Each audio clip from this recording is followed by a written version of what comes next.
Hello, traders. Today is Wednesday, May 6th, and this is my analysis for the US dollar yen, and we're on the daily time frame.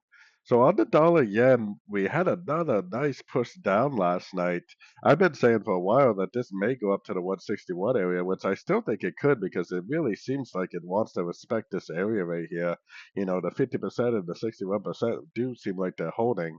I still think there's a potential for this to turn up like this. But the problem is that the analysis is telling us maybe it's going to go bullish, but the market is saying shorts. We have this big engulfing down, and now we have another engulfing down. There's the potential that this just keeps on going down. I always trade, no matter what my Elliott wave analysis or any other analysis tells me, I always trade based on market flow and market momentum. Market flow is definitely down right now. So we are definitely primarily looking for shorts.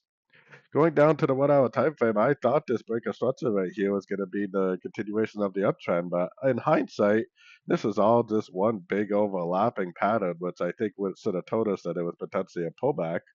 But we'll see what happens now, because now we'll see if it goes up and takes out this high. If it does, then yeah, definitely going back to being bullish. But like I said, the market flow is down. So we have to assume anything we see up is just a pullback to the last wave. So we are technically looking for shorts. We're watching our Fibonacci retracement levels for possibly more shorting opportunities.